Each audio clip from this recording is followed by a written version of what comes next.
Welcome to the Winged Wheel Podcast. Here to talk all things hockey are your hosts, Brad Crisco, Ryan Hanna, and Evan Lobsinger.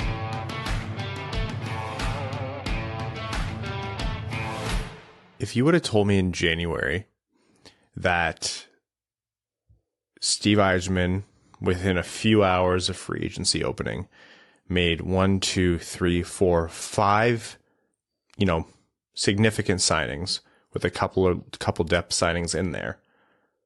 And then we were recording later that evening, well into the evening, and we were still stupid for doing so and likely risking another signing coming, if not during the recording, soon after.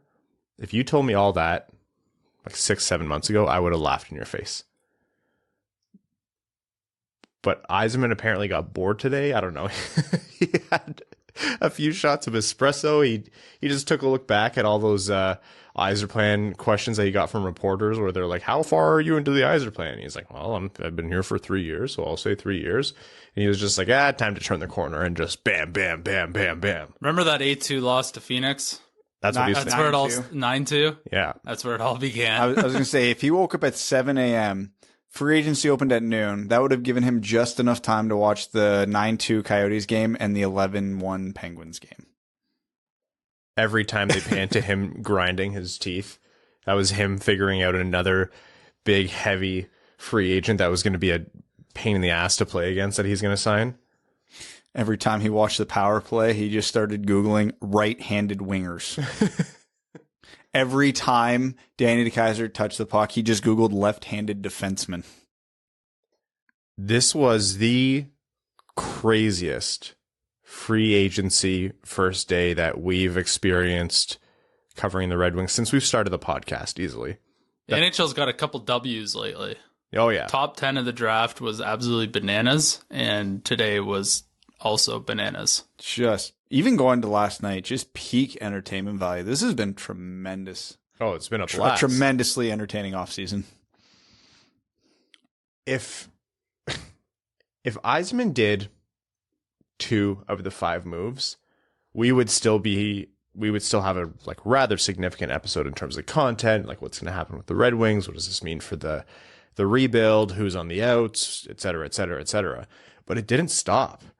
Sometime like 3.5 hours later, I was like, I haven't had a sip of water all day. I don't know if I've eaten anything. I kind of just blacked out.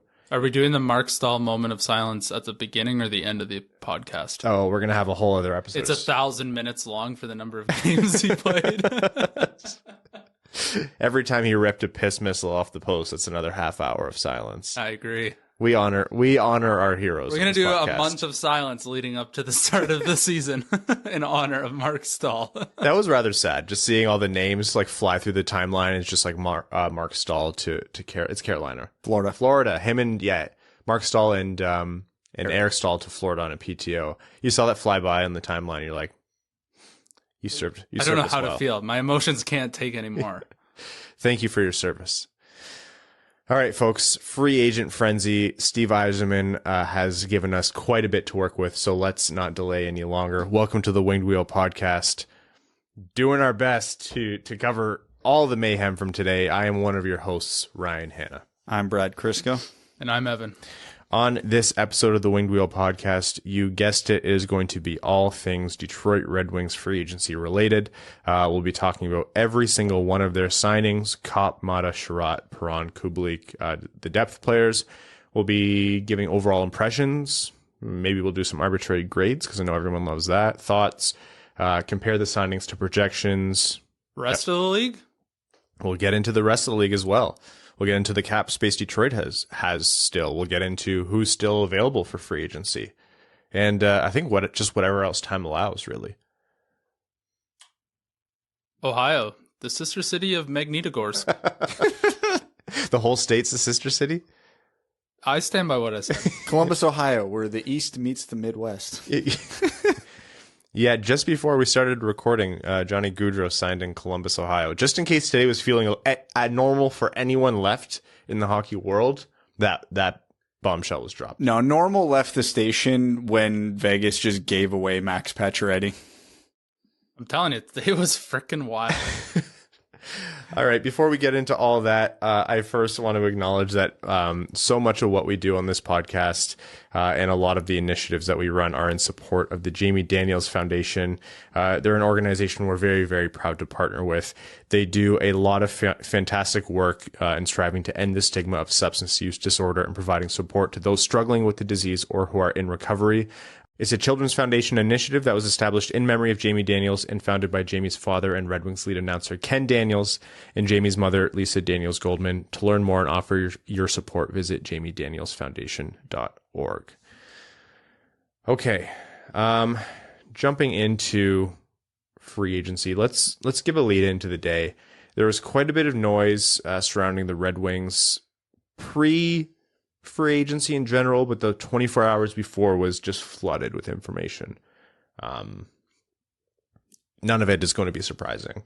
What was coming in was the Red Wings are going to aggressively target the big name centers because this was a almost atypically deep center pool in terms of free agency. And that meant Copp, that meant Trocheck. And while he was looking to be available for a lot of what we heard was Evgeny Malkin in there too. They were going to target defense, especially on the left side. And just in general, they were going to be putting out quite a few offers. So it's not often you have that much to glean in terms of what Steve Yzerman's going to do. But I guess when your strategy is go out and get, a big list of people who can help your team, yeah, that noise is going to be there. So we kind of had an inkling that today would be busy. Couple hours before indications came out, it was going to be Andrew Copp going to Detroit, the Ann Arbor native. It looked like that was who was going to land over Trocheck.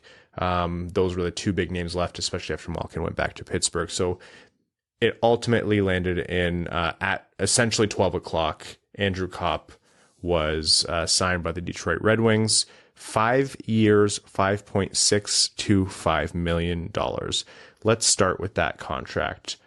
Who Andrew Copp is as a player, where he'll be on the Red Wings, and your overall takes on the contract.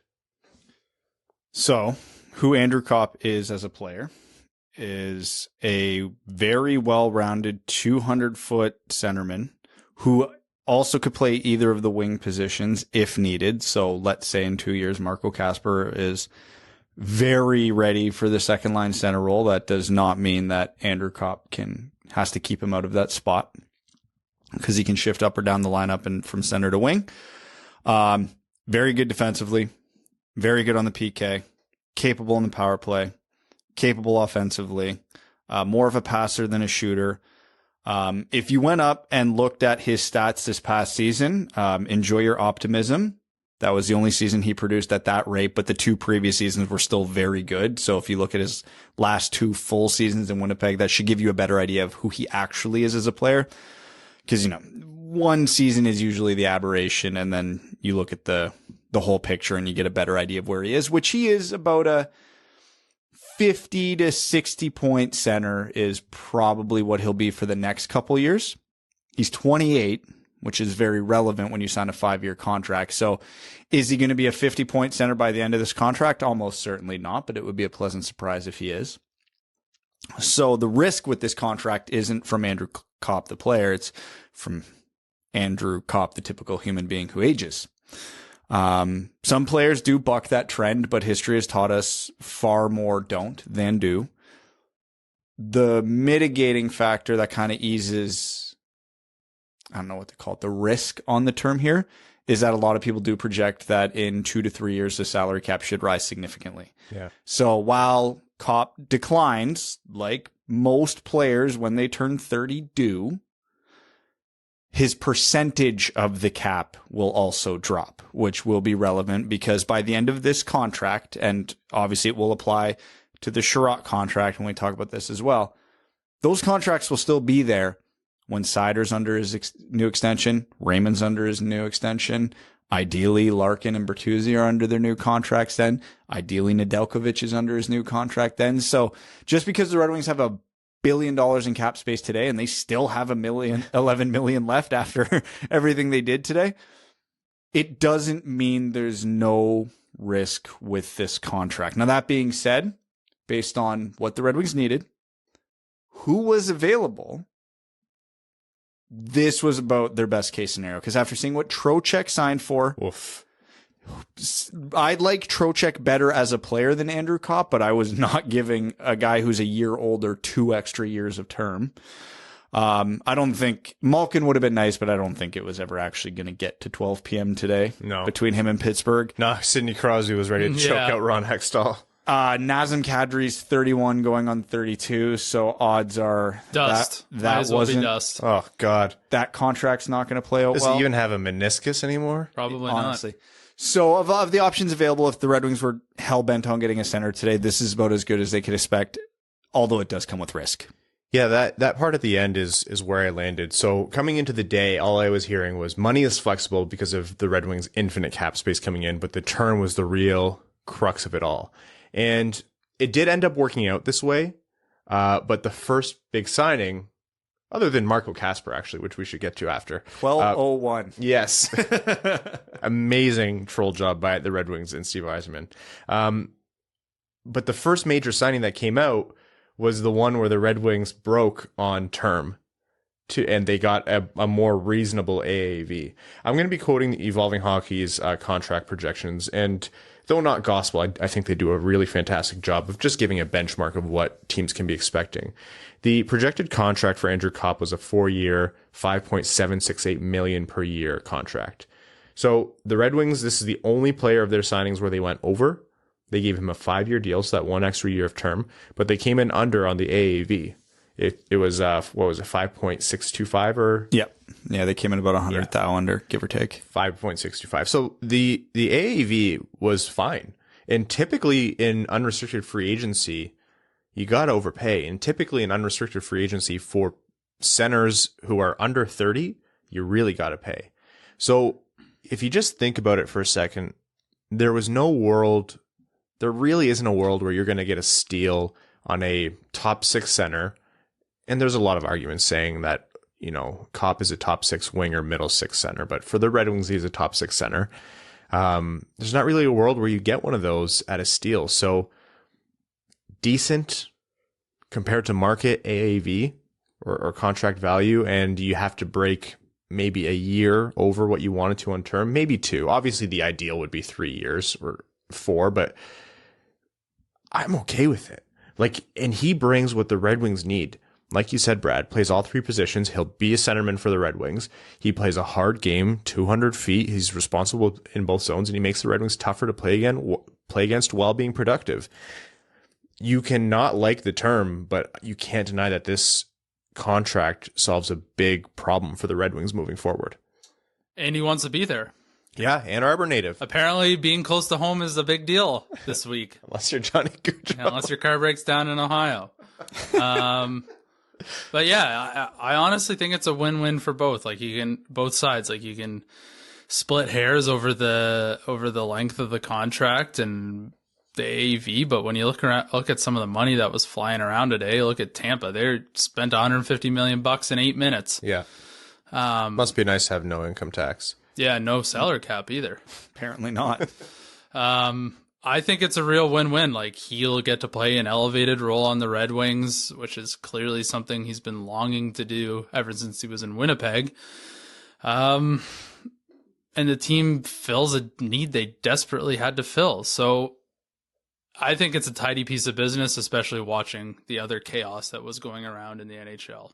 The one thing we haven't seen yet, and I mentioned this a bit on Twitter today, but I'm super curious about the structure of this contract, because where the Red Wings could have played this to minimize the risk on a 5 years, if they front loaded this contract as much as the CBA would allow, or even more, and had no signing bonuses on his contract in those last couple of years, it could make it a very reasonable buyout if it goes horribly, which I don't expect it to, but if it does, yeah, it is a little bit of an insurance there, because again, years 3, 4, 5 of this contract, I think it's reasonable to assume this is when the Red Wings should be in the playoffs and hopefully trying to win some playoff series. So if Andrew Copp has regressed to a 3rd-line winger at best, that's still a usable piece, but you don't pay almost $6 million for that, right? So it could be a little bit of insurance in that. And obviously Yzerman's not a dummy. He's probably aware of the risk signing a 28-year-old to a 5-year contract.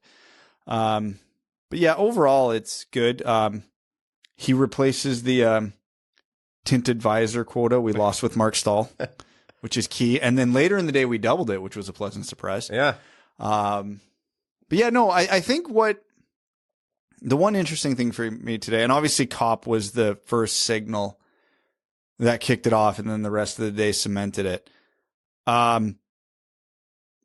We had wondered what the direction for next year would be. Is it a Bedard year, or is it take a step and get close to the playoffs year?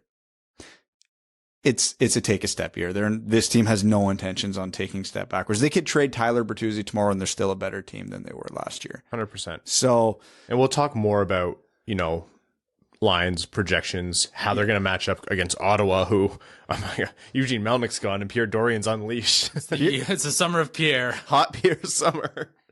But unironically, yeah, he's having a good summer. But so are the Red Wings, thankfully. We're keeping up. You know what? Ever since I bumped into him, some weird cosmic event took place. Is this why you timeline split again? Is this why you don't let us physically touch you ever? You just hold too much power and you don't want to give us that good grace? I literally can't take that risk. My life is going too well right now. I'm just saying that in a 30-minute span, he almost bumps into Pierre Dorian and Chris Draper, and all of a sudden both teams are on the up and up. Look at that. I'm just saying, coincidence? Didn't run into Julien Brisebois. Look at them. They're just shelling out cash like it's going out of style. Yeah, and they've had no success. Bums. I didn't see any Stanley Cups for them this year. Brad, the point you want to make that I just want to circle back to very quickly about Copp. There's a few things saving those final years. One, if the Red Wings make it that far in and then they're a competitive team and they still have them in years 4 and 5, let's say ideally Marco Kasper's their second line center, and let's say ideally Joe Veleno or someone has that third line center locked down. Well, Copp can flip to the wing, and that's a really good way to preserve someone's game and help it age a little bit better. You can't skate, you can't move. The effects of aging take a toll on your game. Playing center is exceptionally difficult to do, but flipping you to wing, that's a good way to preserve that productivity. Also, like you mentioned, cap will go up, so that becomes a lower percentage of the cap hit. There's just a lot of factors at play here that could be a saving grace. That's not to say, this isn't a cop-out. That wasn't intentional. It's not a cop-out. Like, it is a lot of term to give a 28-year-old free agent. So it's not like, oh, Yzerman can do no wrong. No, we'll talk about that later. Because he did some wrong today. There's the Ben Chiarot trade isn't going to be popular with a lot of people. But for this, for me personally, the risk of adding that extra term to Andrew Copp just makes a ton of sense. And yeah, with Trocheck off the board for 7 years, no thank you. I would happily take Copp over this contract over Trocheck's anytime. Yeah, looking at what Trocheck got, understanding Malkin it was basically Copp or Dylan Strome. And Dylan Strome is still not signed, doesn't check every box that Yzerman looks for, and is more of a risk. Although that being said, they could still sign him. They definitely could, and that wouldn't be a terrible move. So yeah, I think Copp was the safest bet there. And, if Yzerman woke up this morning and he was like, yeah, we're not going backwards, this was the right play, because the biggest hole on this roster was 2C. Now, is Andrew Copp an above average second line center in the NHL? No, obviously not. His best case scenario is he will be an average second line center in the NHL. And that's best case scenario. But that's great. The Red Wings haven't had a second line center in years, and bless Pius Suter's heart for doing it. But he was out of 32 second line centers in the NHL. I think 28th would be best case scenario in a ranking. And that's not counting teams who have second line quality centers playing third, fourth line. That's because I couldn't tell you who Arizona's second line center is. And I'm pretty sure the Blackhawks have a promo running right now where if you buy a lower bowl ticket, they actually give you the second line center role for that game. Is that what you were doing earlier today? You're getting your season tickets. You're going to get a contract with Chicago, or you don't want that pay cut? I want none of that. Yeah. Yeah. So yeah, the, Dylan Larkin is closer to a 2C than Pius Suter is, to illustrate it. Yeah. So that's Andrew Copp. That is the Red Wings solution behind Dylan Larkin for the foreseeable future until, Marco Kasper is ready, until, let's see what happens with Joe Veleno and whatever the other moves might come out. There are some more centers now in the pipeline. So that was step one. And Yzerman did not, as a lot of people were saying, this was a market full of centers and he wanted his and he went out and got it. And then once the center hole was filled, don't say it. Anyways, off to a bad start. Every Red Wings fan immediately looked to lefty. And that's exactly what Steve Yzerman did. Olli Maatta coming in on a 1-year contract, $2.25 million. Low risk, just 1 year, when his projected was 4 on the contract projections. And the projected AAV was 3.122, and Yzerman got him at 2.25. I know it's Olli Maatta, and I know he's nothing to write home about in terms of, like, he's not a top pairing defenseman or anything like that. On this team, maybe. Yeah, Jordan Osterley was last year, so. But 1 year, low risk, $2.25 million, and he helps steady that blue line, especially on the left side. I love that. I know you have to be a hockey nerd to love a 1 year Olli Maatta signing for a good price on your left side of your defense, but I genuinely love that deal for Detroit. Well, one, it solves a huge problem, yeah, which is, they need a defenseman on the left side who can actually defend. Mm-hmm. Didn't have one of those last year. Now they do. Because Olli Maatta is very good defensively. He makes up for his lack of speed by being very defensively aware, plays his gaps well, has a good stick, good positioning. He brings nothing to the table offensively, but that was the least of the Red Wings' concerns from their blue line last year. And it's a 1-year contract. So even though the Red Wings do plan on taking a step forward this year, if by February that step forward isn't going to result in a playoff spot, Olli Maatta will probably have some suitors and get you some value if you deem you don't want to extend him. So it's a no-risk contract, literally a zero-risk contract, and there's a lot of potential upside here. The defense needed complete revamping, right? Like, we talked about that all last year. We've talked about it during the offseason. The defense had very few bright spots. They had a Calder Trophy winner, which is the only reason we don't cry every time we saw the Red Wings defense. But, we talk about those 9, 10, 11 goal games. That was partly on goaltending, for sure. Most of it, some games, was on goaltending. Hey, they might have solved that too. That was partly on, accountability from forwards. Sometimes some goals you're like, wow, that was a complete missed assignment. Why weren't you there? X player on the Red Wings. And it happened to all of them. But if you have a weak defense where Moritz Seider is dragging Danny DeKeyser or, bless him, Jordan Osterley, who should not have been put in that position. It's just what the Red Wings had to work with. You need a complete redo. And Olli Maatta was the first indication of that. I was talking to someone who knows his game, and they said, the Red Wings are getting a good one in him. But things to watch out for are his skating, specifically the way he turns, legitimately the way he pivots and turns around on the ice. Apparently it's a little bit, cumbersome and a little bit slow. So that's something to watch out for. It's just a slow pivot. He still has legs. He still has apparently some top speed, but just isn't the most graceful skater. But like you said, Brad, positions himself well. He's a good stick. He's reliable defensively. He can shut the play down. And by God, that's just what the Red Wings need. They just need someone to go in there and be responsible and do the right thing in the defensive zone and on the defensive game. So he's going to be a steadying force and one of the rocks that Yzerman brought in. I know a lot of people are going to say with what they paid Chiarot is going to be Mo Seider's D partner. I think Olli Maatta would be the better offset to Mo Seider personally. And I think that could be a very good pairing. I think we'll see all combinations. Oh, yeah. I mean, the NHL season over the course of 82 games, there's going to be injuries, there's going to be trades, there's going to be hot streaks, cold streaks. So we'll see a variety of pairings. But I think I like Maatta, the concept of Maatta with Seider. And Maatta's one of those funny players where, earlier in his career, I watched this game and I'm like, this guy's terrible. Like in Pittsburgh, I was watching him and I'm like, he legitimately can't move. But seems to be one of those players who had weird progressions and turned his game around, and especially in LA seems to have done a lot better. So it does inspire confidence that playing his game the right way and with the right pairing, he can have that good defensive impact. Yeah, it's nice to have defensemen who are not on the back nine, on the 17th hole of their career.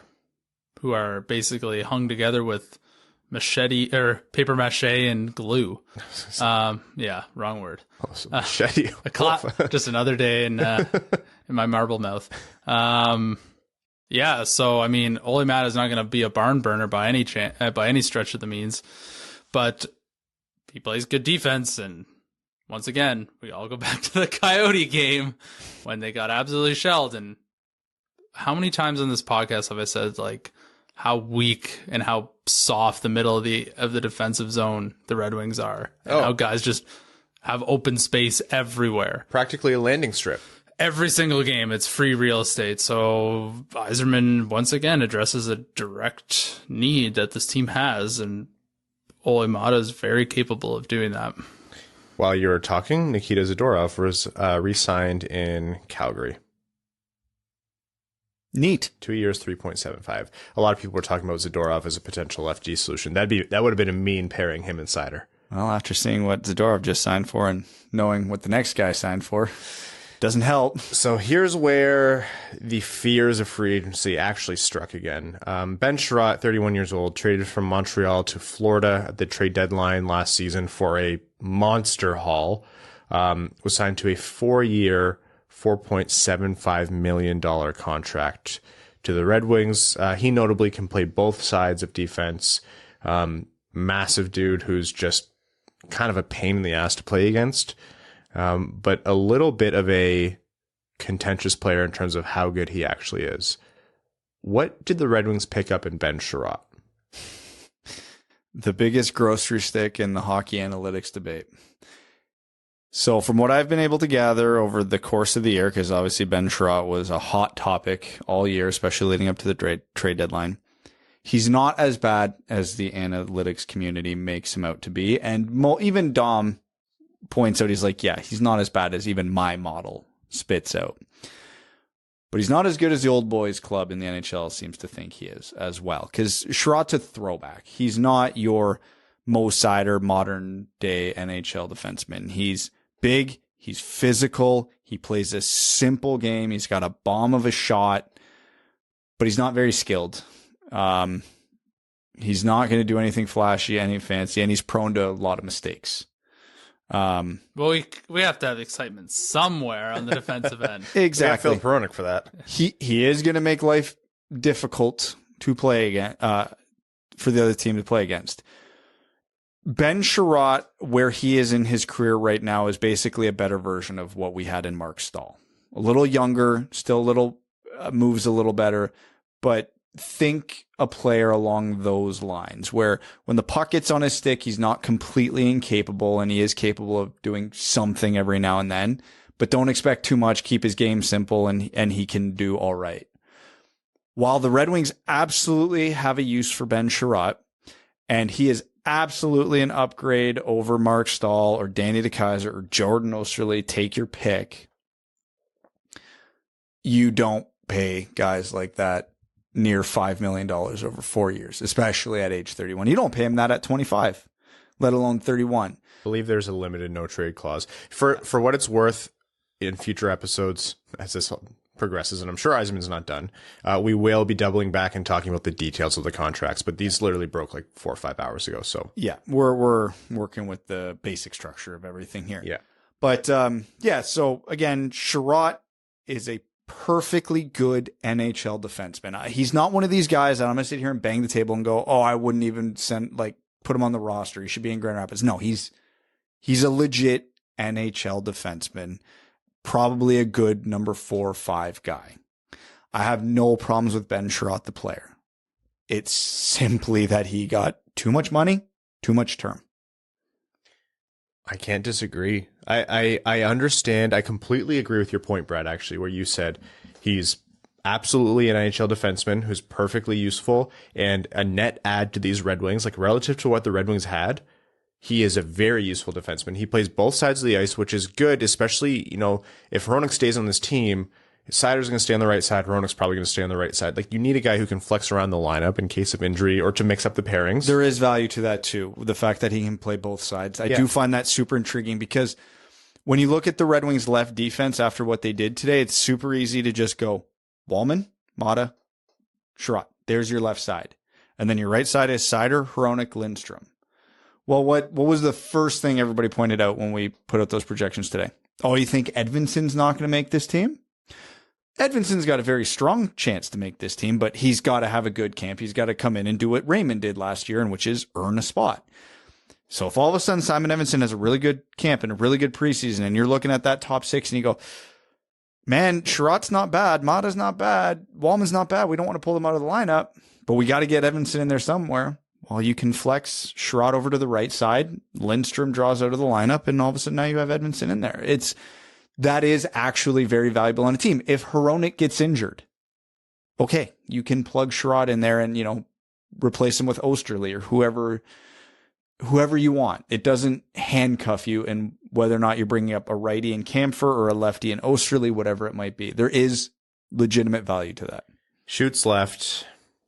Here's what I've landed on. I can understand the value of Ben Chiarot in terms of what Yzerman wanted this defense to be. He wants his defense to be big. He wants them to be mean. He wants them to be tough to play against, and he wants them to obviously be useful on the ice. And there is that talent is starting to build up throughout the lineup. Still has a ways to go, and Edvinsson coming in will hopefully help that. Wallander eventually, Johansson eventually, but still,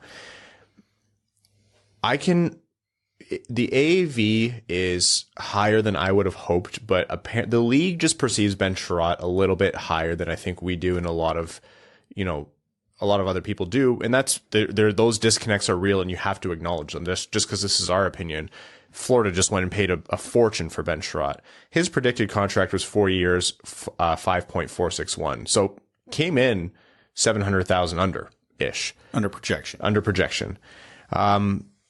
That's the 4.75 is fine on its own. The 4 years is fine on its own. Where it irks me, where I'm not so hot on this contract, is the two of them combined. So I'm torn on it. I do see the value in what he adds to the lineup, the stability. He's a veteran. He's done that.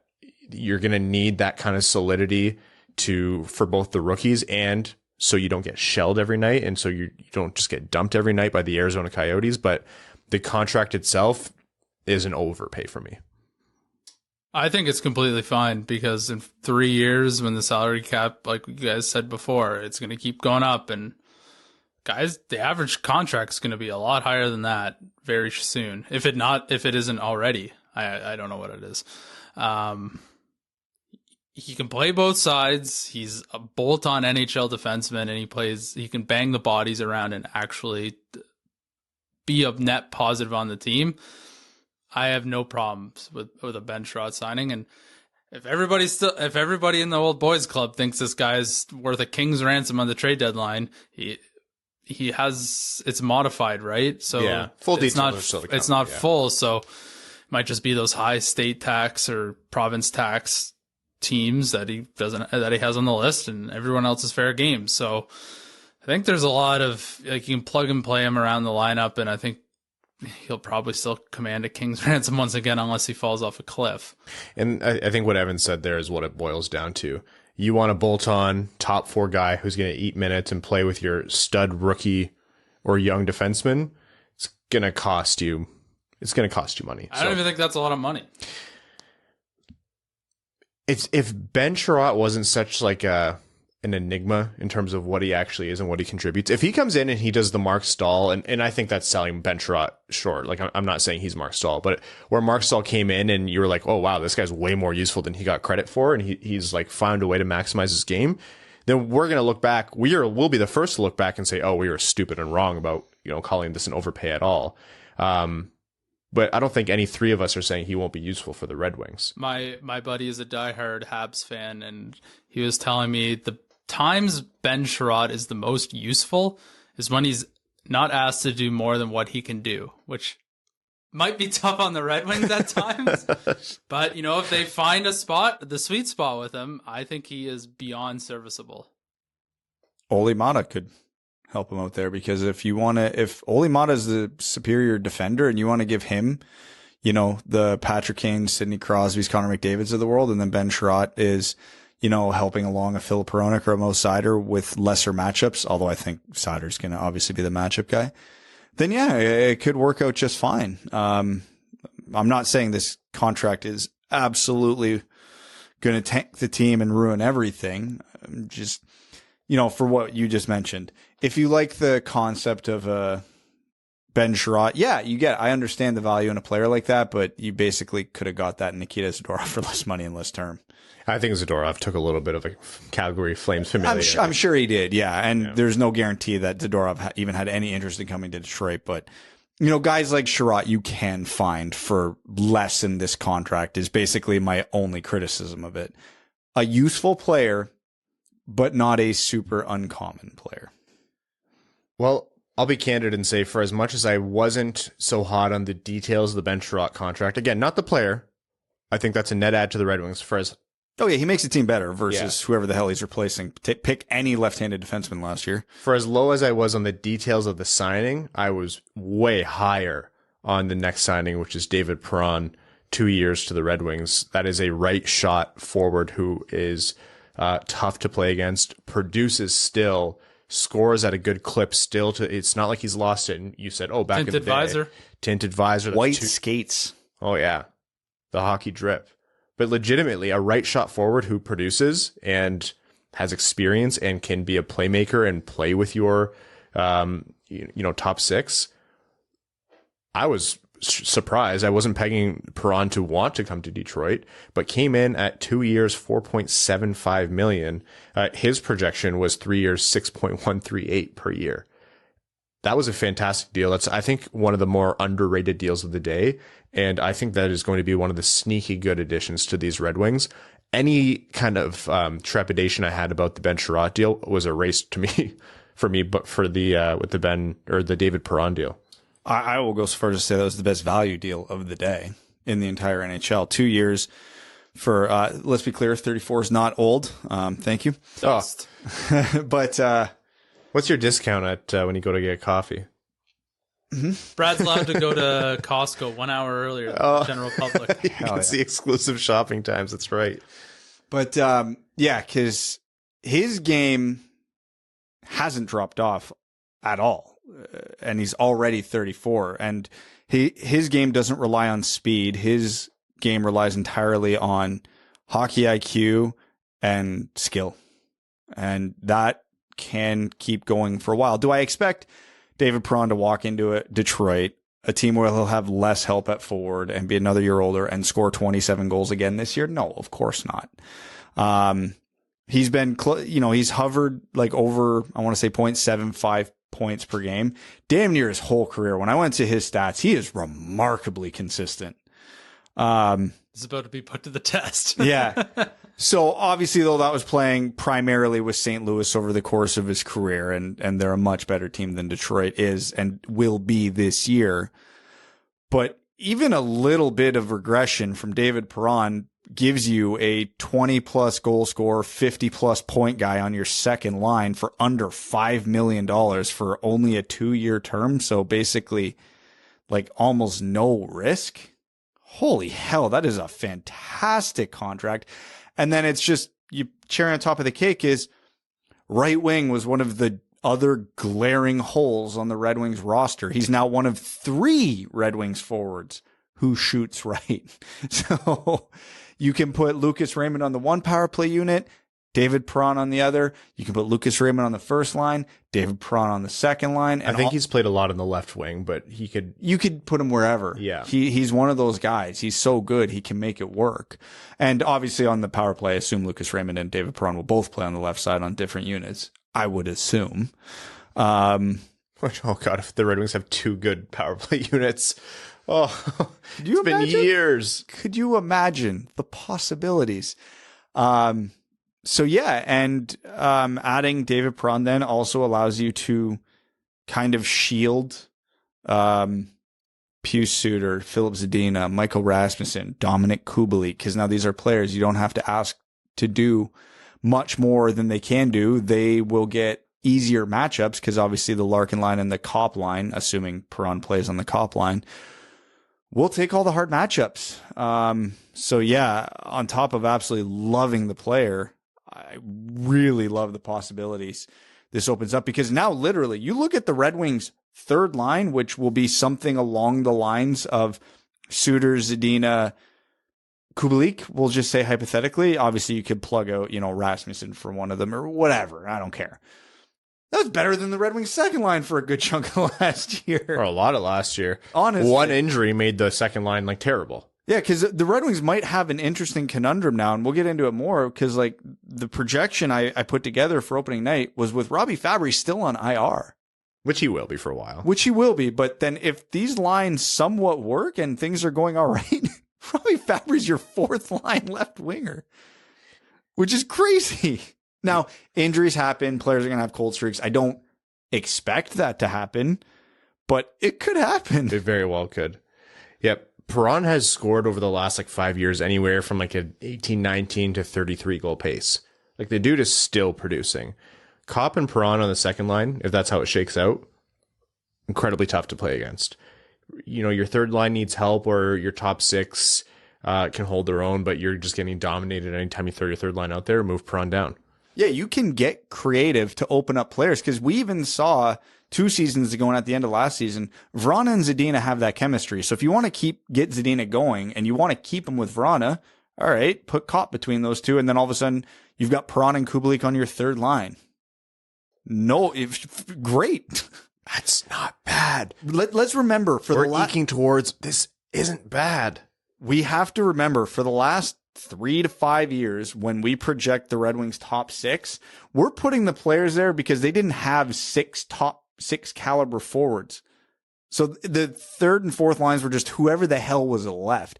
They can get creative now with their top 9 and mix and match to balance the roster, which is not something they've had the capability of doing for a long time. So if you see, a Fabry, a Copp, a Perron, a Zadina on the third line, it's not they suck now, they've lost the trust of the coaches, they're getting demoted. They're like, no, we're going to throw 3 scoring lines at this team, and they all should be effective. I think I read, tell me if this makes any sense, that David Perron has played for, up until today, 5 different teams or 6 different teams, but all contracts were signed with St. Louis. Yep. This is the first contract he signed with anybody but St. Louis. Yeah. That is ridiculous. Yeah, so if you ever wonder if David Perron is tradable, he sure is. Yes. And for good reason. That's not some slappy you're throwing out. He's exactly what a team looks like to just shore up a little bit of depth offensively before the playoffs, and why not? I think he had 12 points in 13 games in the playoffs this year. 12 goals. 12 goals. So 12 points. No, sorry, 9 goals, 4 assists in 12 games. Oh, was it? Okay, Yeah. I thought I heard 12. He was a goal per So game. But either way, I was still wrong. yeah, everybody's wrong. Everyone's a little wrong on this podcast. That's what we do. Looking at that stat page, I completely forgot he played for Vegas. Yeah. St. Louis, Edmonton, Pittsburgh, Anaheim, St. Louis, Vegas, St. Louis. That's how his career arc went, and now he's in Detroit. Yeah, Yzerman talked a lot about being tougher to play against. This guy's a coach's dream, too. There's not really a part of his game where it's not like when you sign Olli Maatta, you're getting that defensive guy who's not going to be a power play 1 QB.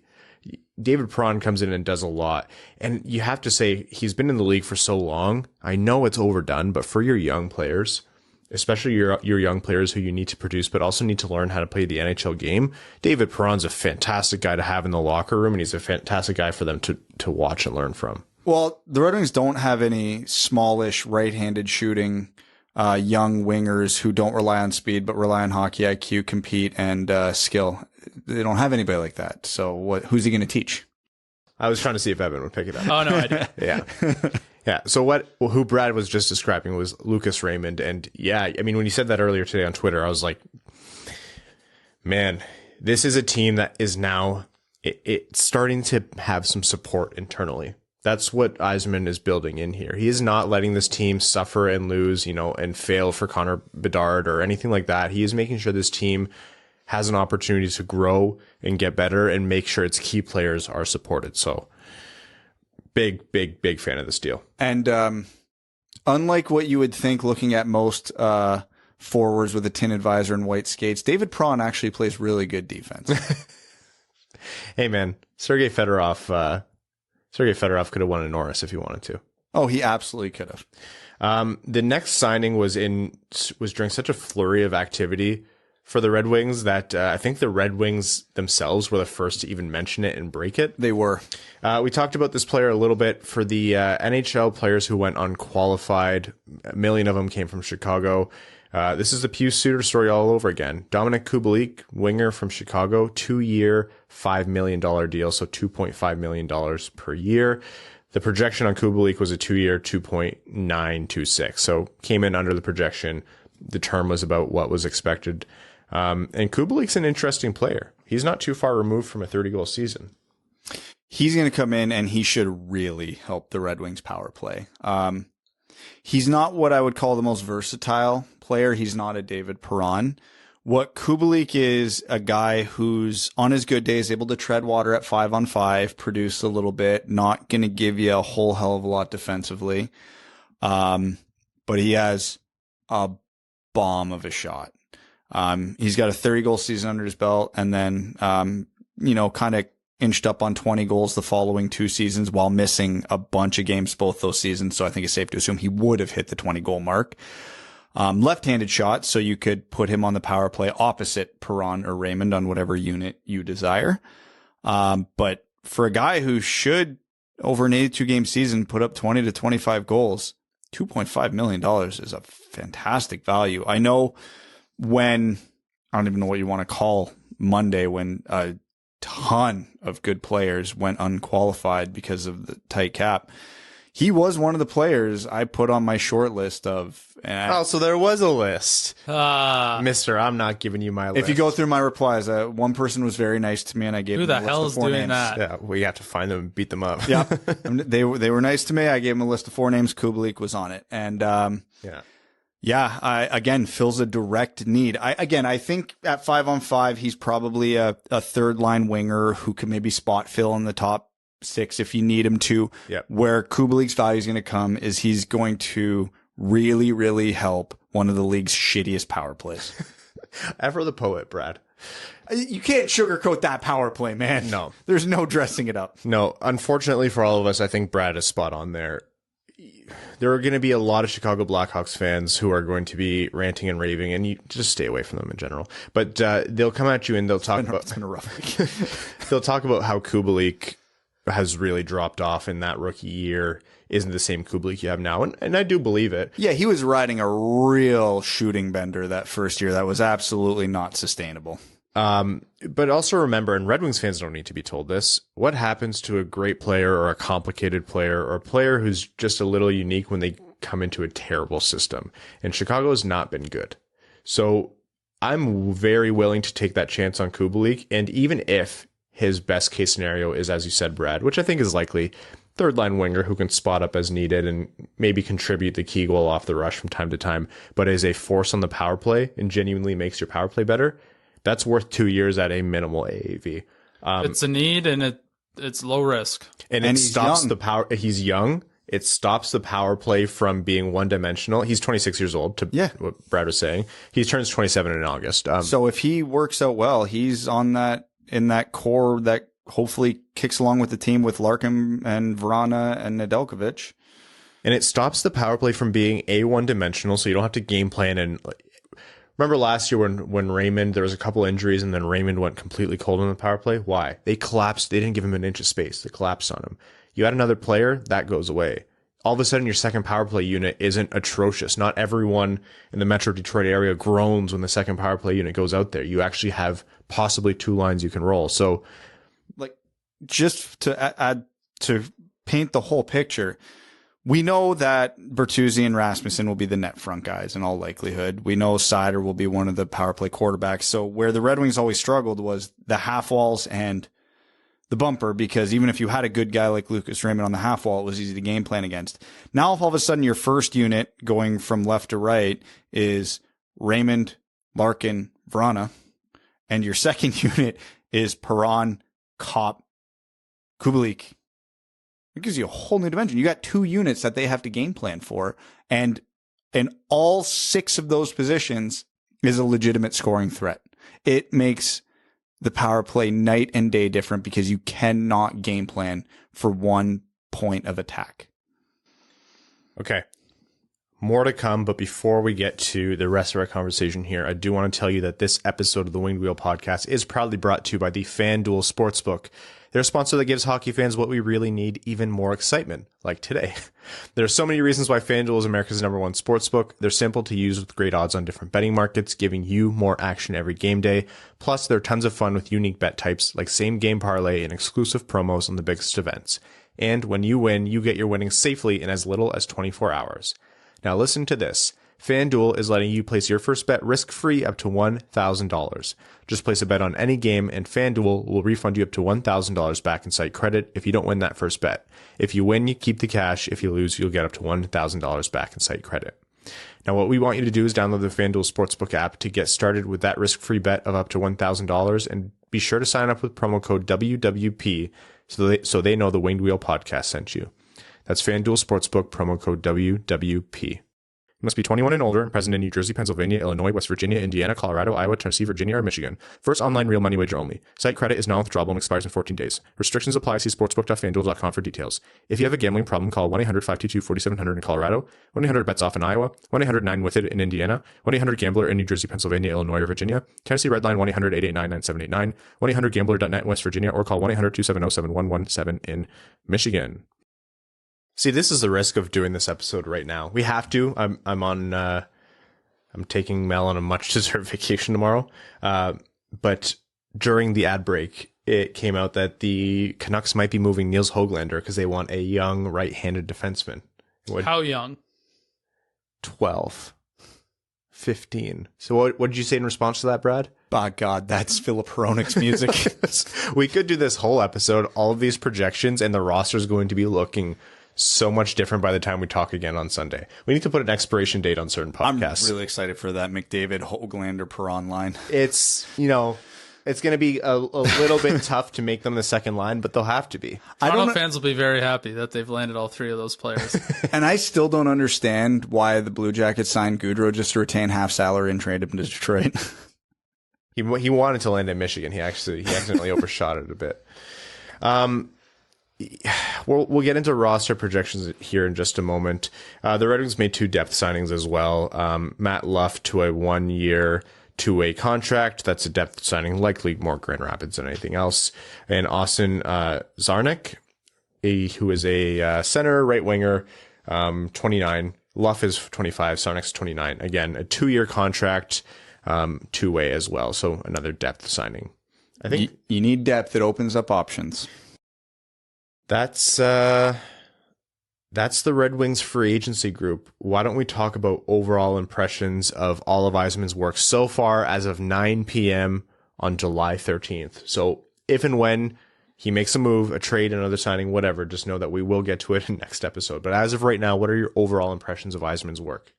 Obviously, a huge positive on the day. Overall, great day. I don't think the Red Wings are a playoff team yet. So I know a lot of people were jumping immediately to that today. What I will say is they're definitely going to be pushing for it, and they've got a chance. I'm not going to sit here and say they definitely won't make the playoffs, which 24 hours ago I would have absolutely said they're definitely not going to make the playoffs as the roster stood.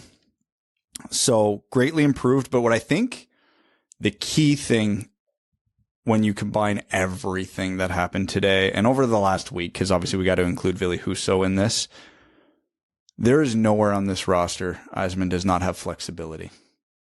He can do basically whatever he wants, whether that's acquire more players. And, if you have to push a guy like Rasmussen out of the lineup because you have too many good forwards, great. If he decides to trade a Tyler Bertuzzi because he's got a fantastic package coming back in return, he can do that. Are you laughing at fantastic package? Yep. God damn. True to your brand, huh? If he wants to make a move to ship out a Filip Hronik for, whatever, he has the depth to do that between Chiarot, Maatta, Osterley, possibly Edmondson coming in. If one of the 2 goaltenders don't work out this year, he's got options to move one of them out now, because you almost forget that he signed Olkinor earlier in the summer as well. So I think it's exciting because if he does nothing else the rest of the summer, it's a good summer. And this is a good team going into the season that will be pushing for a playoff spot. If he decides to go buck wild and make a billion more moves, he could. He's got enough depth to make things happen now in whatever direction he pleases without sacrificing this team improving this year. If he wants to go out and sign Andre Palat tomorrow, he could do it because he still has 11 million cap space. So he made the team better. He brought in some significant assets. He brought in some minor assets. He brought in some gambles, all while maintaining 11 million in cap space. Yeah, here's my impression about the playoffs conversation.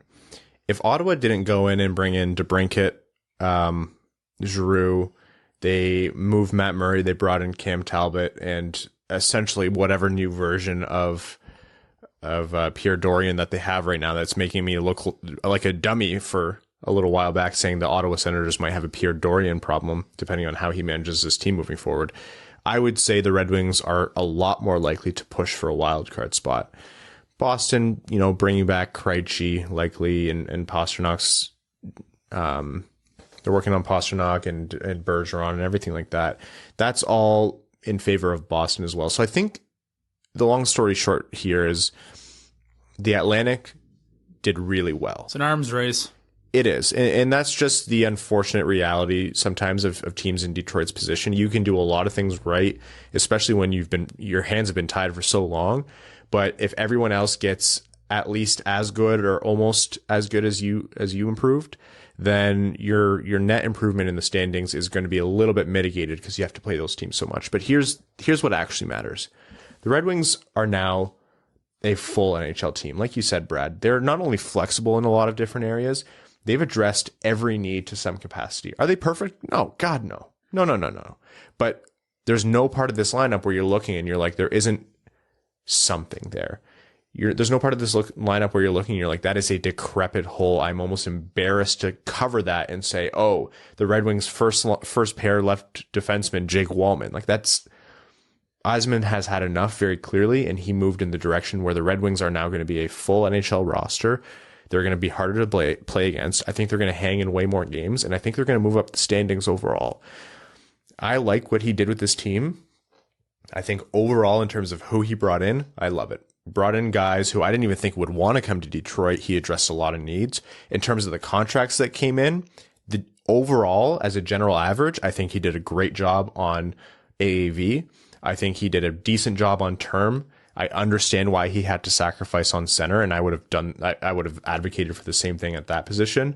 Is the Chiarot deal my favorite? No, but to bring in someone like Chiarot, who is viewed so favorably around the NHL and NHL circles, probably a similar conversation to Copp. So all in all, this Red Wings team, I'm not going to call them, a wagon, but they're definitely not a wagon. Absolutely not a wagon. They're not a wagon, but maybe a wagon with two wheels. That's two more wheels than they would have had last year. Someone's still got to power the wagon and pull it, but it's a wagon. Listen, Mo, Larkin, and Raymond are trying.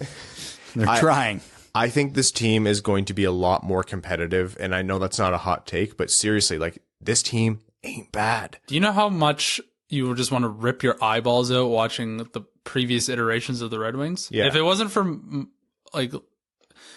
the three players you guys just named on the Red Wings, I would have had to bash my head against the wall most nights, more than I already do.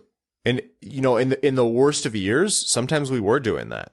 Thank goodness, for Mo and Raymond at least coming up. Yeah. So at the end of the day, for me, it's the floor has been raised on this team. There's no guys really anymore who are hanging on for dear life in the NHL, just trying to stay in the league. They finally have some respectable veteran players who can help professionalize the young guys. And hopefully this leads to less wooing in the LCA. Raising the floor is exactly right, Evan. That's what they did. It's funny because you're supposed to take everything Yzerman says with a grain of salt. And that's good advice. And he actually has said before, don't listen to anything I say. And I think that's also good advice. But the one thing he's repeated most often has been what has held true. He wants to make this team better. And I think some people were hanging on to the idea of like, let's call it what it is, tanking or sucking for one more year for Connor Bedard. But Yzerman said, no, I want to make this team better. He understands what he has in Raymond. He understands what he has in Seider. He understands what he has in Larkin and Bertuzzi. And, you have to believe the Larkin contract apparently is close and is trending well. You have to think the Bertuzzi one will follow, or at least that's what Yzerman will try to do. I don't know where the Bertuzzi camp is. He wants to take advantage of what this team has now and make sure that they don't backslide. You mentioned that early in the podcast, Brad. You can't go backwards. Not only did he make sure they didn't backslide, he moved them forward more than I really thought was possible in one free agency period. Blown away by the amount of... I did not think the Red Wings would be this active, or pretty much the most active team. Yeah. If you, the listener, had a nickel for every time one of us three said it doesn't move the needle, you'd have a lot more time to listen to this podcast because you wouldn't have to go into work. The Red Wings made 5 needle-moving moves today, in one day, in a few hours. And maintained all the flexibility they need to keep pivoting if necessary. They could still be a destination for a cap dump. They could still be a big player at trade deadline to acquire more assets for the future. Because again, what I think that it's probably worth noting, what the East probably comes down to is you have 7 teams that are probably really, really, really good bets for the playoffs in Florida, Toronto, Tampa, Rangers, Carolina, Pittsburgh, Washington. And then you're going to probably have New Jersey, Boston, Ottawa, Detroit, Islanders competing for that one spot. But the Red Wings will be competing for it. But if they're, 5-10 points out at the trade deadline, hey, now we've got an eye back to the future. And all of a sudden it's not like last year where losing one player at one position just absolutely screwed an entire position. Tyler Bertuzzi not playing the Canadian games, and it looks like an aberration. Yeah. A dumpster fire out there. Yeah. So there's so much flexibility, and this could open up the possibility too, where maybe we don't see a Jonathan Berggren early in the season, but all of a sudden a Bertuzzi or someone else goes at the deadline up front. Hey, Berggren, you're getting the rest of the season. Have fun, buddy. Something like that. So I don't know. I'm actually excited going into a Red Wings season for the first time in a really long time. Not again because I think they're going to get to the playoffs. I still think it's unlikely, but just because this is going to sound so pessimistic, but it's true. They're actually going to be tolerable to watch for an entire season for the first time in a really long time. The Red Wings will at points make noise, and honestly, the playoffs question, my answer isn't automatic no, and here are the wacky scenarios in which they make it in. I actually have to think and assign a percentage.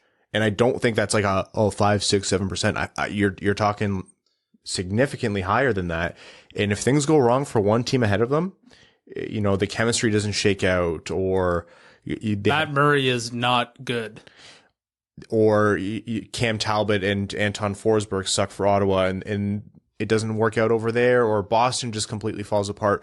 Like, there are several very real scenarios where the Red Wings are making a lot of noise in the playoff race here. And again, at the risk of repeating ourselves, at the very least, they are going to be fun to watch. At the worst, tolerable. And that is a privilege we haven't had in a long time. Huge improvement. Yzerman said, if I have to watch this team from the box every game, I'm going to make sure I'm getting my money's worth. So that's what the Red Wings have in terms of what they brought in. And Brad, you've alluded to this quite a bit.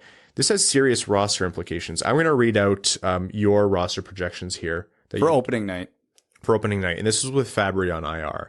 So you have Bertuzzi, Larkin, Raymond keeping that line together. And this is, again, there has been no Steve Yzerman press conference yet or media availability. So I very much get the impression that he's not done. No, it's nothing but a gut feeling, but I really feel like there's a somewhat significant trade. I think there's a trade, yeah. I think Steve Yzerman's up to something. I don't know if it's Bertuzzi, if it's Hronek, if it's Zadina. I don't know, but I feel like it's going to be one of them. Bertuzzi, Larkin, Raymond, Vrana, Kopp, Perron, Kubalik, Suter, Zadina, Rass, Veleno, Sundqvist, Chiarot, Seider, or Maatta, Seider, and then Hronek, Wallman, Lindstrom. That is obviously his son's Simon Edvinsson, so he'd have to push one of them out. Husso and Ned and net. Ernie, Smith, Osterley on the outs, and then whoever Edvinsson pushes out, or if Edvinsson doesn't make the team, then he's in Grand Rapids, and that's that, and Fabry on the IR. So that is sounds like a trade somewhere in there, just purely based on the math. here's the thing. There are a lot of teams looking for a right-handed defenseman. And I think at points we're too rough on Filip Hronek based on how much he produces. But I also think league perception of Filip Hronek is much higher than his actual value. So he could get a haul. Look no further than what Chiarot got at the deadline in terms of overvaluing defensemen who can play on the right side. That inspires me to say someone might overpay for Filip Hronek. The Tyler Bertuzzi, again, those trade rumors have been around forever. He plays the kind of game that every NHL coach and GM wants, and he's had a couple rough negotiations with the Red Wings in a row. We don't know where that's going to land. And Filip Zadina, for as much as, you know, a lot of people want to give him more time, and he's still so young. You don't want to give up on a guy too soon. He's been shopped around by the Red Wings before. I wouldn't be surprised if they keep him and the loan unlocks something in him, and I wouldn't be surprised if they deal him if they think they can get someone of value. I don't want to say they're completely out on Zadina, but they have definitely explored the opportunity. So, and those are just three of the names you listed, Brad. That is a packed roster. A packed roster. They still have $11 million in cap space there. Palat is still available. There are a lot of guys in the trade market. There's still more reclamation projects out there that Strome is still there. Dylan Strome, Sam Steele, Danton Heinen, like those young mid-20s forwards who haven't fully lived up to their potential yet, but there could still be something there. And we know Yzerman's had success with players like that before. Obviously, Fabry being the most notable example. So, you know, and actually Pius Suter, another good example of that. So there's still value to be had on the market. I don't think there's as many defense floating around in that same boat, but there's teams like apparently if the Red Wings are interested in moving Hronek, Pittsburgh's been shopping John Marino. So if they're looking for a right shot defenseman, Marino would be a great pickup. Yeah. There is so much flexibility here still. And I can't believe I'm saying this. I would actually put money that by this time next week, we have another significant move. It's almost I don't know if I'll say by this time next week, but by the start of the season. So if you had to guess, what would it be? I can't shake the feeling it's Bert. Yeah. He's got such a high demand around the league that he would obviously get the biggest return. The Red Wings now all of a sudden have a lot of forwards that could fill that spot. Not a lot, but like we've talked about, they have flexibility. And the Red Wings are obviously going to be better this year, even without him, but probably still not a playoff team. Yeah, if there's a time to absolutely max out his value. Now, I mean, I joked about it before the episode, but like the big brain theory could be, okay, well, Palat's still out there. Sign him to left wing and trade Bertuzzi for a haul. That would actually, that would make a lot of sense. Yeah. You literally replace Bertuzzi with a very comparable player. Not age-wise, but it would make a lot of sense in terms of making sure your team doesn't backslide. You give up no assets to sign Andre Palat, and if you're going to get a first-round pick and a prospect in return for Bertuzzi, that would be a tidy piece of business. Again, not saying that happened. That still has to, Palat would have to agree to come on to Detroit without a horrible overpayment. And B, a team would have to really pony up for Bertuzzi. But, you know, how many teams struck out on big forwards in this free agency so far? A lot. Apparently the Flyers, the Islanders, the Devils were very hot to trot on Gaudreau. They didn't get him. So it could still be there. What are your thoughts, Evan, on the rest, how the Red Wings roster is composed? Do you think any big moves are coming? How does it shake out? Like I said, the math indicates that something's probably going to need to give. I think there's candidates all over the roster, like you guys said, for a move to be made. I just think it'll be the team's going to be exciting for once. I shouldn't say for once, but on a nightly basis, I think they are much more competitive than they were yesterday. The amount of names still out there, the amount of moves still to be made. It would have been hard to predict in a year where the cap is only going up by $1 million. This has just been a wild free agency. Where's Nazem Kadri going to go? Why did Johnny Gaudreau go to the Columbus Blue Jackets? Like, there's just so much to be said about what happened here. Why is Brent Burns in Carolina? Why did Max Pacioretty go to Carolina for free? For free. For free. Legitimately. Like, future considerations. My first thought was, if they were just giving him away, why didn't everybody else pick up the phone? Yeah. What is that about? Is there what is a future consideration? To be fair, there wasn't a lot of teams in the league that had the cap space to eat his contract. But if teams knew they were giving him away, there were teams that would have made the cap space for him. Apparently not Philadelphia. Well, okay, why don't we talk? Are we good on the Red Wings for now? And we'll circle back later if we need to. Let's talk about the rest of the league. Sure. Philadelphia, they may burn that city down right now. Philadelphia fans are pissed, and I think they're right to be. Do I need to run into Chuck Fletcher? Do I need to run into him next? You might need to, yeah. I can do it for a price. You might need to give him the golden touch. Because apparently Johnny Gaudreau was willing to sign in Philadelphia at a discount. There were like texts between him and Hayes talking about how he wanted to play in Philly. A huge discount. Not a discount, but like just throw in some ham sandwiches and I'll come for the rest of my career. The cheesesteaks are worth it, man. If I was an NHL player, pay me $1 million less just to be around those cheesesteaks. Anyhow, he was willing to, and Chuck Fletcher didn't want to pay what the league was demanding for them to take JVR off his hands or even Ivan Provorov. And they were asking for the 2023 first round pick, which, I mean, I would too. I want that pick desperately for Detroit. And you almost have to respect Chuck Fletcher standing pat there, but not considering the rest of the moves that Philadelphia has made. If they simply didn't sign Tony DeAngelo and Rasmus Ristolainen, they'd have a Johnny Gaudreau right now. It's that simple. It's the most like reactionary way of going about business. So you just do the hot move that day. Doesn't think 5 seconds forwards or backwards. No. Bizarre. And so where does Johnny Gaudreau land, where it looks like if it's not Philly, then it's New Jersey? As everyone expected. Or the Islanders. Columbus, Ohio, baby. Yes. Yarmo, and for $9.75 per year over times 7 years. And that's a lot of money to be giving to a player who's going to be 38 years old or whatever, but he did just score 115 points. Regardless, depending on whether you think this is fair or not, that is below what the market was willing to give him. He got an offer of 10.5 from Calgary. Yeah, he left for almost $15 million on the table total from what Calgary had That is offered. the most ludicrous thing. This whole situation, I do not understand. I've always been fascinated by that, Mark. How rich do you have to be where it just doesn't matter anymore? Apparently, it's somewhere over $64 million. For him, I guess that's what it is.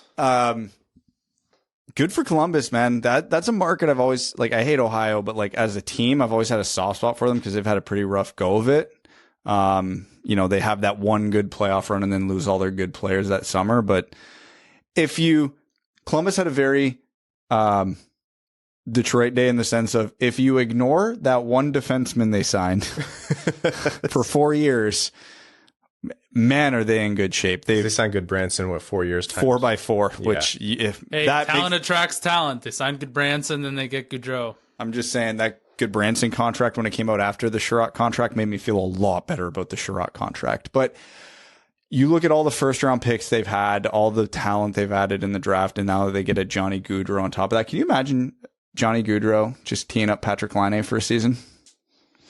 If you want to unlock Patrick Laine, that's some way to do it. That's a hell of a way to do it. They just drafted Juracek, Matejček. They got Kent Johnson last year. I mean, this is a team on the up and up, and good for them because it's nice to see the teams that you don't expect to land the big ticket free agents land the big ticket free agents. If you would have put a list of teams together that from likely to least likely would get Johnny Gaudreau, Columbus is near that bottom of the list. Someone asked me, they're like, hey, I know it's an outside shot, but what do you think about Gaudreau? And I'm like, look, it's not impossible. The guy has to want to come here, though. I don't think Yzerman would scoff at the idea of Gaudreau, but he's going to want to come here. Ignore the price, ignore the term, which I think that would be a hang-up. I think he wants to be closer to Philly. I really didn't think he'd go further than New Jersey, but Ryan Strome signed with the Ducks 5 years times $5 million. That feels bad.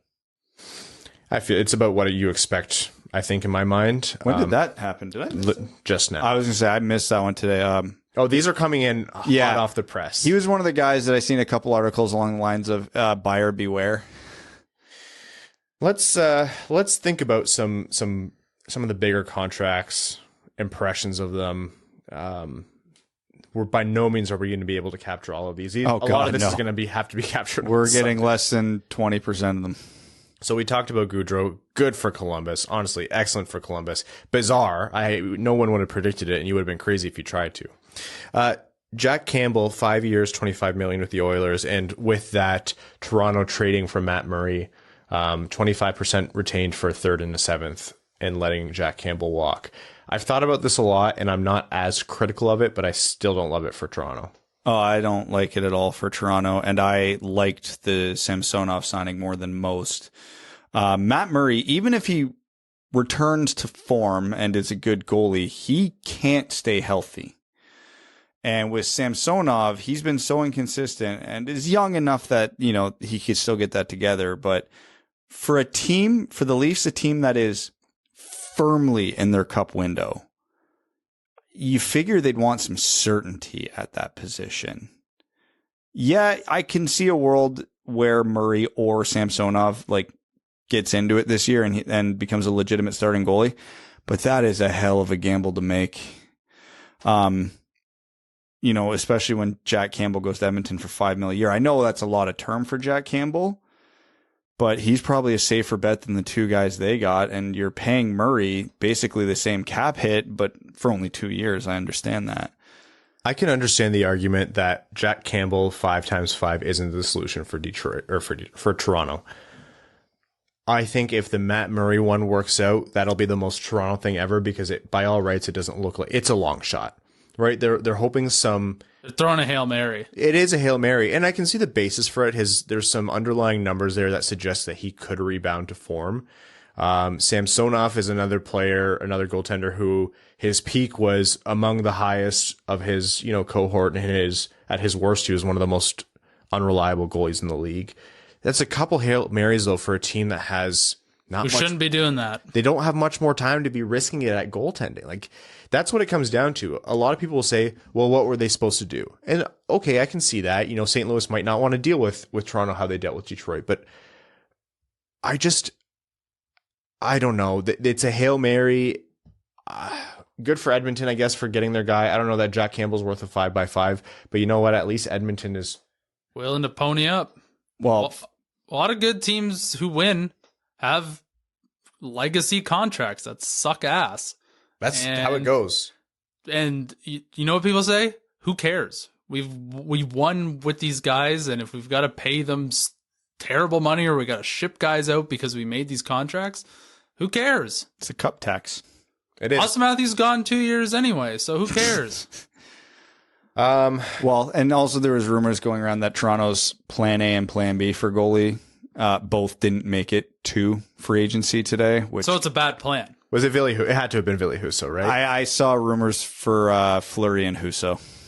So that's a bad plan. That is a. You know what you do when you've got a plan? You go and execute it. Yeah, now you go wait trade for everybody else to find a dance partner. You trade a third-round pick to get it done. That is why Jesse Blake from the Steve Dangle podcast screamed like that, because Yzerman said, well, a lot of teams need goalies, so I'm going to pay the third-round pick to get it done. I love that clip. Adam reading it out, Ville Husso to the Red Wings. Jesse, no! I honestly do feel for that fan base. Okay, some other contracts here. Claude Giroux immediately to Ottawa. That's a great deal. Good for Ottawa. A hot Pierre Summer. Hot Pierre Summer, baby. Burakovsky, 5 years, $27.5 million to Seattle. I like that for them. I have no idea what Seattle's plan is. I can't wrap my head around anything they do, but I like Andre Burakovsky a lot, and I think that's a pretty reasonable contract for him. Chris Drury signing, I think, the most New York Rangers / Chris Drury contract there is. Vincent Trocheck, love that fit, love that player. Yep. 5.625 per year. Perfectly acceptable average for Vincent Trocheck. 7 years. Good God, why? That is a big risk. No, that's going to be their legacy contract. I think they're hoping. So the reason, okay, I think I tweeted about this today, but just in case I didn't, it's different context, that contract in New York versus Detroit. The contracts Detroit signed today, years 2, 3, 4 matter way more than this upcoming year. With New York, it's the inverse. The first 4 years of that Trocheck contract are what matter because they're in their cup window now. So if they get a cup in the next 3 to 5 years, they do not give a crap how bad 36-year-old Vincent Trocheck is because they have their cup. That's fair. These are the types of contracts I fully expect Detroit to sign when they're in the Rangers position. And, you know, guys, whatever, let's say, you know, we still have Edvinsson doesn't pan out hypothetically, and we still have no left D, and you just go overpay one of the best left D on the market and way too much term. But it's like, okay, we gave him an 8-year contract. We want to win in the next 4 years. So who cares? So maybe there'll be a lockout and they'll get compliance buyouts. It's a contract I understand and don't hate for the Rangers. It's a contract I'm very happy the Red Wings didn't sign. Darren Helm resigned in Colorado. Good for him. Hell yeah. Andreas Athanasiou signed with the Blackhawks. Ew. I don't that hurt. They signed him and Domi. Max Domi. They had to put someone on the ice. I guess. Mason Marchment to Dallas, 4 years, 4.5 per year. I like that for them. After it was reported that he was going to Carolina. Is John Klingberg signed yet? No, he has not. Yeah, that's. You want to get real weird with that 11 mil? Detroit was sniffing around on Klingberg. He's really good. Term would scare the ever-living hell out of me on that. Darcy Kemper to Washington for a boatload of cash. Analytics community loves Darcy Kemper. That they a lot of people think that's a really good contract because he's been nothing but great until he damn near had his eyes gouged out. So Troy Setcher signing for the Coyotes.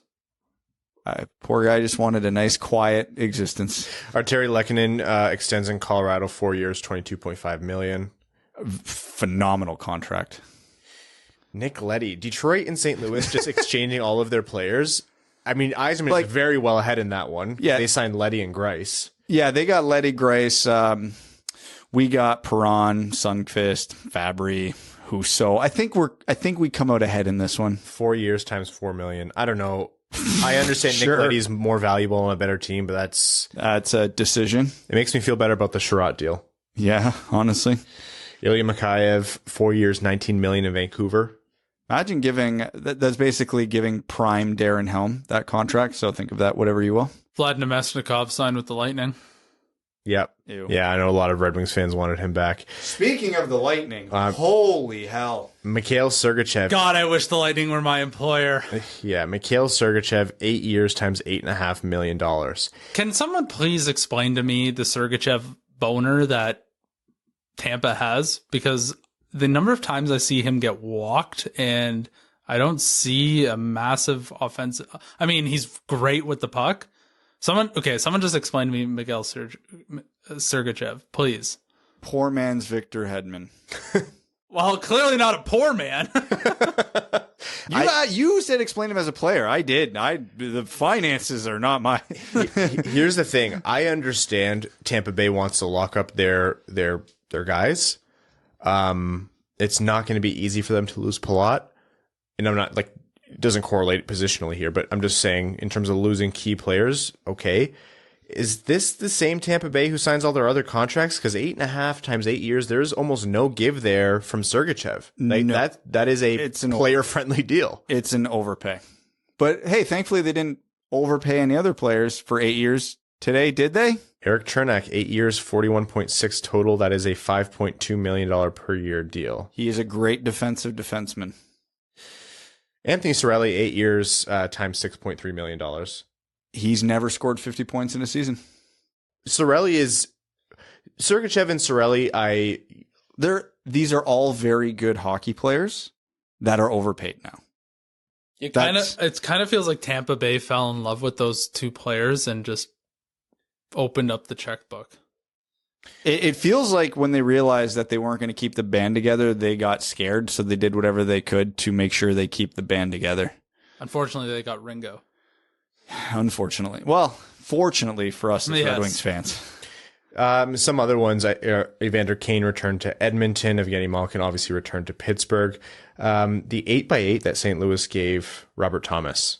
Robert Thomas is sneaky good. I don't think the rest of the NHL appreciates just how good Robert Thomas is. I actually think that's a great deal. I think it's going to age really well. I do as well. There's a lot that happened. I'm almost scared to keep talking. We didn't even talk about the trades. Pavel Zacha got traded to Boston, right? Yeah. Yeah, they were freeing up space for Johnny Gaudreau. Oops. Yeah, well, I mean, if Jarmo hijacked my plane, I'd be a little terrified as well. Pavel Zacha for Eric Holla. There was New York got rid of the Patrick Nemeth contract. Carolina acquired Brent Burns and Lane Peterson. Brent Burns with $2.72 million retained, and they gave up Steven Lorentz, Itu, Makanyemi, a 2023 third that's conditional. It'll be the lower of Carolina's 2023 third round picks. So Carolina's adding players here. How old is Brent Burns? 36. Ageless. Any answer you gave, I would have been surprised. I believe he's 37. So what does he do with all his like elephants and lions? Well, on his Zoom call today, they were behind him. Oh my God. Connor Brown from Ottawa to Washington for a 2024 second, and Vegas donated one Max Pacioretty and Dylan Coghlan for a total cap dump of over $7.75 million in exchange for one of the most popular traded players of all time, future considerations. So Bright future, that one. I don't even want to know what has come through the pipeline since we started recording. Like, I caught a couple of them, but mayhem, and we're not done yet. There are still a lot of big names left there. Those trades are why cap flexibility is a way bigger asset than people seem to think it is. Vegas ran themselves so hard into the cap, they literally had to give away Max Pacioretty. San Jose has so many bad contracts, they essentially had to give away Brent Burns while retaining salary. As of right now, the Red Wings are still top 10 in overall salary cap space, and there are teams below them who have more cap space above them who have more players to sign. So, you know, we can bitch and moan about the Ben Chiarot signing all we want, and you can say, oh, that's a lot of UFA players to bring in, and it is unrestricted free agency, the best way to shape your team. But the Red Wings are still ultra flexible. They can do a lot. They can sit on that cap space. They can wait. They can spend it next year. They can use it to facilitate a trade or a signing for another team. They can squeeze it out of, I guess Philly's not doing it, but take them as an example. They can squeeze it out of Philly by taking on a Provorov or Van Riemsdyk and getting a high asset from them. It's an exciting time to be a Red Wings fan. You could have had 2 signings and it'd be an exciting time to be a Wings fan, but they had 5, and there still could be more. There could still be a trade. There's going to be guys halfway through next year who I misquote to be on a team just because of today. I could hardly take a breath. The cross-eyed SpongeBob meme, that was me trying to keep track of everything. The first time the Red Wings play Carolina, I'm going to be like, why is Brent Burns? Why is there a homeless man on defense for Carolina? And you're going to say it's Brent Burns. Back. When did that happen? Yeah. Clip it. Mark my words. That's going to happen. 100% that's going to happen. All right. Anything else in terms of free agent frenzy? And again, folks, we are going to be coming back to this. We haven't even had the Yzerman presser. We haven't even talked about how Copp and Larkin have played together, and now Larkin is Copp's captain. We haven't talked about whatever Yzerman's going to do next or whatever else happens in the league. Anything else for us we want to cover before we jump into overtime here? Probably, but hell if my brain can compute it at this point. Did David Krejci only leave the NHL because he hated Bruce Cassidy so much? Quite possibly. Yeah, and apparently Bergeron is now back to coming out of retirement after saying... Yeah, Bergeron is likely to come back. Yeah, he was, and then he wasn't, and now he is again. Boston must be mad about last year. I feel like they feel like they could have done more, right? Yeah, probably, and they didn't, which makes me happy. And they have that 1 year left of Pastrnak at 6.7. So, okay. Before we jump into overtime, I want to thank you all. You may have seen on Twitter, we're really bad at celebrating milestones. I get super squeamish whenever I try to celebrate ourselves. I get awkward and I want to throw up and die. The Obama medal meme. Yeah, that's how I feel. We peaked our overall peak was number 3 in America and I guess the hockey world. And this draft season was number 4 of all hockey podcasts, period. And we are a team specific podcast. So that puts us in around Spit and Chicklets, 32 Thoughts, etc. And for a team specific independent podcast to be put up there, the amount of support you all have shown us, we can't say thank you enough. We've a little while ago surpassed 2.5 million downloads. Over 600,000 times episodes have been viewed on YouTube, et cetera, et cetera. I'm going to throw up and die even doing all this, but it's literally the craziest thing in my life.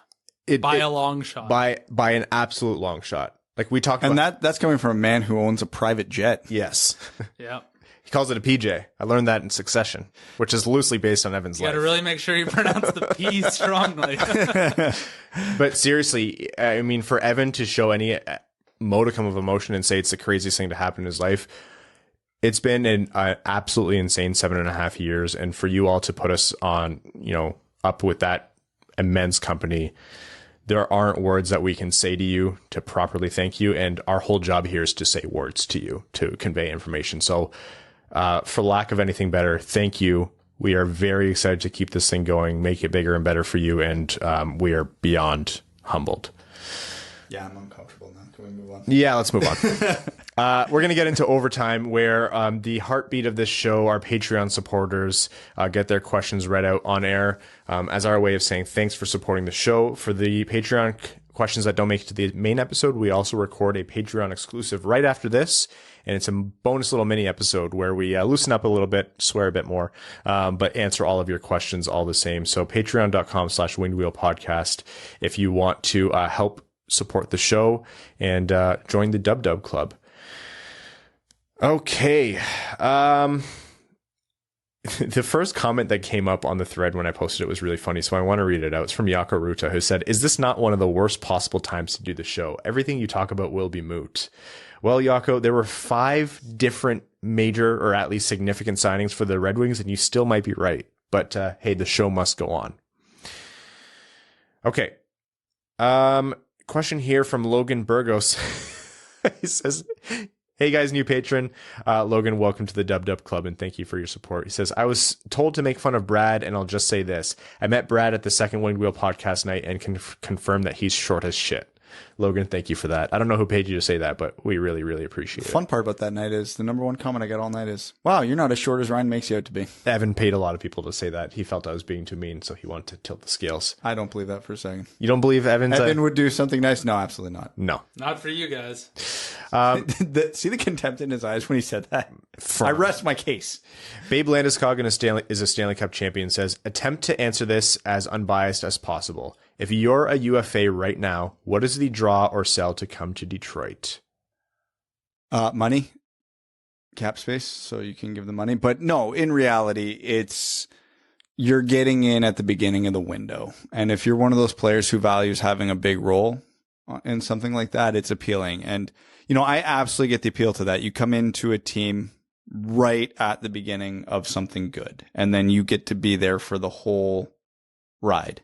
And, I think any good player can look at Detroit and go, yeah, they're going to be very good probably soon. And when you look at your phone and the caller ID says Steve Yzerman, you're probably like, wow, that is insane. If you're a free agent pickup, if you're a GM, absolutely do not. Yes.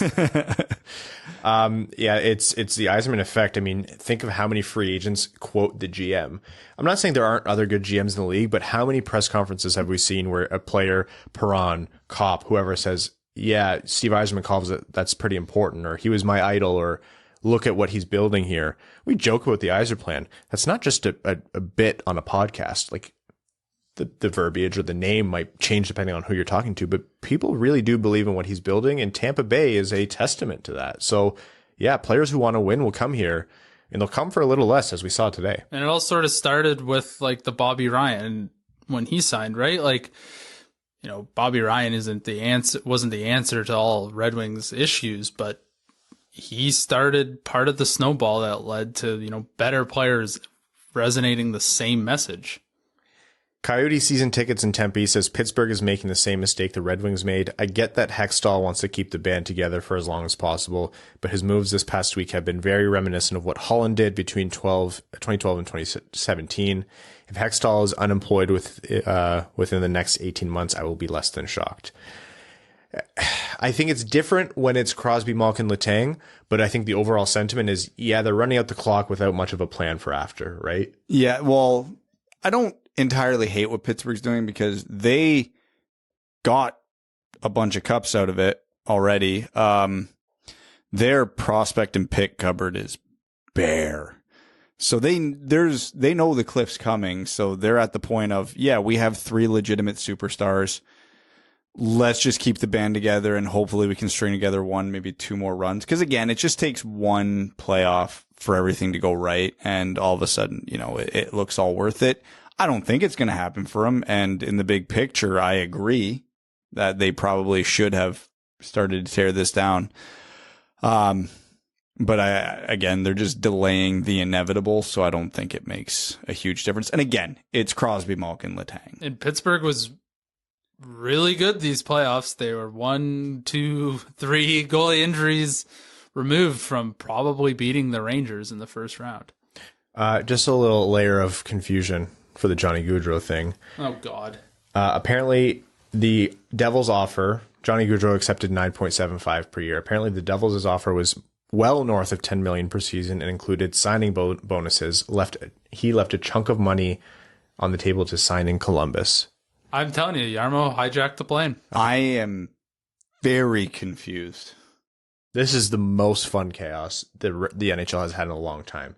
Kevin Durant is a non-story in the sports world now. Johnny Gaudreau is a top 10 favorite player for me now. This is just fantastic theater.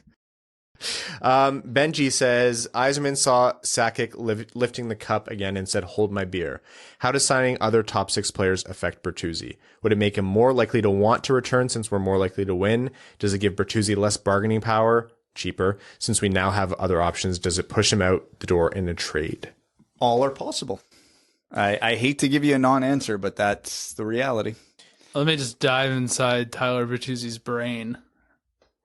I genuinely think the most we can get from this is the ball is in Bertuzzi's court. Because if Bertuzzi signs for a deal that's even halfway reasonable for the Red Wings, the best outcome here is that Tyler Bertuzzi is a Red Wing long-term based on the game he plays, and the Red Wings have flexibility with what to do with him, right? Yeah. If it looks like the rebuild's not progressing or they're not going to be competitive within the next few years, then you can deal them. But that will come with Bertuzzi giving up trade control. It'll come with Bertuzzi giving up a certain amount of cap, whatever. It allows Yzerman to play a bit more hardball, too. It does. He doesn't desperately need Bertuzzi in that spot because there's nobody else that can fill it. Well, the Red Wings have players that can hold down the fort now. So if Yzerman says, Bert, we want to keep you, here's our number, and Bert goes, yeah, I'm not getting anywhere near that. Okay. Miss Days says, in light of an entire forward line being added and Berggren pushing from the AHL, who has played their last game as a Red Wing? Danny DeKeyser. Yeah, cheap answer. Mark Stahl. Giovanni Smith might have a hard time cracking this lineup. Adam Ernie is definitely on the outs right now because he probably doesn't have a spot as the roster is constructed now, and then he'll have Fabry also coming back to compete for a spot. You want to know my hot take? Tyler Bertuzzi. Philip Zadina. I was going to say Zadina. We've given Bertuzzi and we've given Hronek the airtime for either of them to move. We talked about it earlier this episode. I think it might be Zadina. It might be, but I still feel like I at least want to see what Lalonde can get out of him. I do too. That would be my preference, but I would not be surprised. And he's going to be able to play a very sheltered role this year now with the forward group constructed as it is. All right. Well, we have time for a couple more questions here. Andy Hogg, who's a brand new patron.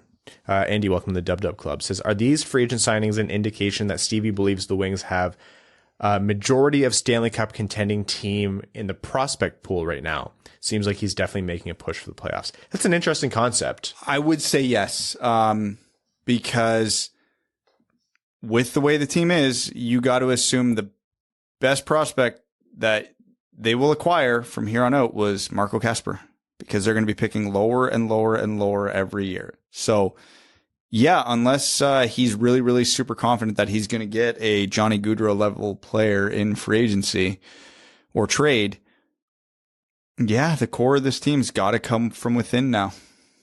So it is, and what would that core look like? Well, Raymond, Seider, Edvinsson, Johansson, Wallander, Soderblom, they're going to have, and Kasper, they're going to have to all carry their weight for a good chunk of this team.